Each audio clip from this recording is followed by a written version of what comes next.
Selamat siang, perkenalkan nama saya Nima Devina Teresiana Patmarini, nomor absen 26 dari kelas 12 IPA 3. Pada kali ini saya akan menjelaskan tentang materi demokrasi terpimpin. Masa demokrasi terpimpin dimulai dengan berlakunya Dekret Presiden 5 Juli 1959 sampai berakhirnya kekuasaan Presiden Soekarno pada tahun 1966. Disebut demokrasi terpimpin karena demokrasi di Indonesia pada saat itu mengandalkan pada kepemimpinan Presiden Soekarno. Gagalnya konstituante dalam melaksanakan tugasnya, serta rentetan peristiwa politik keamanan yang mengguncangkan persatuan dan kesatuan bangsa Indonesia, maka Presiden Soekarno mengeluarkan Dekret Presiden pada 5 Juli 1959 yang berisi yang pertama, pembubaran konstituante, yang kedua yaitu tidak berlakunya UUD 1950 dan berlakunya kembali UUD 1945, yang ketiga yaitu pembentukan MPRS dan DPRS. Berlakunya Dekret Presiden ini memiliki sisi positif dan negatif. Salah satu sisi positif berlakunya Dekret Presiden 5 Juli 1959 yaitu menyelamatkan negara dari perpecahan dan krisis politik yang berkepanjangan. Sedangkan sisi negatif berlakunya Dekret Presiden 5 Juli 1959 adalah memberi peluang bagi militer untuk terjun dalam bidang politik.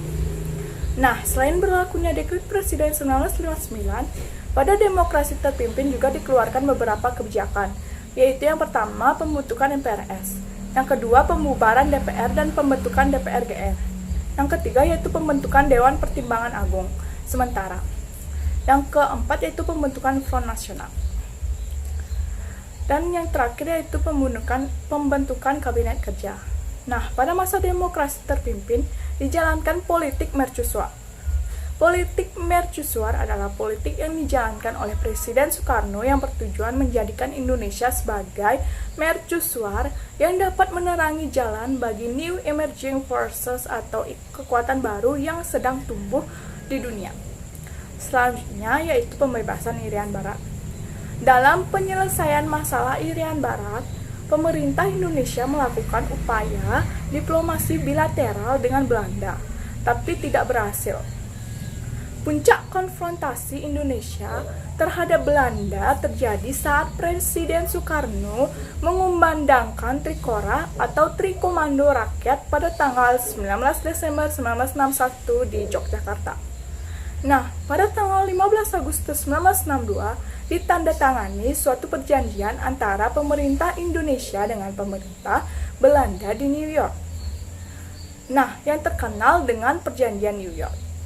Adapun isi dari Perjanjian New York yaitu yang pertama, kekuasaan Belanda atas Irian Barat berakhir pada 1 Oktober 1962. Yang kedua yaitu Irian Barat akan berada di bawah perwakilan PBB hingga 1 Mei 1963 melalui lembaga UNTIA yang dibentuk PBB. Dan yang ketiga yaitu pada 1 Mei 1963 Irian Barat akan diserahkan kepada pemerintah Indonesia. Dan yang keempat yaitu pada tahun 1969 di bawah pengawasan PBB, pemerintah Indonesia wajib mengadakan penentuan pendapat rakyat atau Pepera Irian Barat untuk menentukan akan berdiri sendiri atau tetap bergabung dengan Indonesia. Nah, selanjutnya yaitu perkembangan ekonomi pada masa demokrasi terpimpin. Nah, pada masa demokrasi terpimpin, keadaan ekonomi dan keuangan Indonesia mengalami masa suram. Untuk menanggulangi keadaan ekonomi tersebut, pemerintah mengeluarkan kebijakan di bidang ekonomi dan keuangan. Kebijakan yang pertama yaitu pembentukan Badan Perencanaan Pembangunan Nasional atau Bappenas. Nah, tugas dari Bappenas itu sendiri yaitu yang pertama menyusun rencana pembangunan jangka panjang dan jangka pendek. Tugas yang kedua yaitu mengawasi pelaksanaan pembangunan. Tugas yang ketiga yaitu menilai hasil kerja mendataris MPRS. Kebijakan yang kedua yaitu penurunan nilai uang atau devaluasi. Tujuan dilakukan devaluasi adalah membendung inflasi yang tetap tinggi, mengurangi jumlah uang yang beredar di masyarakat, dan meningkatkan nilai rupiah sehingga rakyat kecil tidak dirugikan. Namun, usaha pemerintah tersebut tidak mampu mengatasi kemerosotan ekonomi. terutama perbaikan dalam bidang moneter. Yang ketiga yaitu deklarasi ekonomi atau DEKON. Nah, tujuan dibentuk dari DEKON itu sendiri adalah menciptakan ekonomi yang bersifat nasional, demokratis, dan bebas dari sisa-sisa imperialisme untuk mencapai tahap ekonomi sosialis Indonesia dengan cara terpimpin. Namun, dalam pelaksanaannya, DEKON tidak mampu mengatasi kesulitan ekonomi dan masalah inflasi. Nah, DEKON sendiri itu justru mengakibatkan stagnasi bagi perekonomian Indonesia. Kebijakan yang keempat yaitu kebijakan lain dari pemerintah.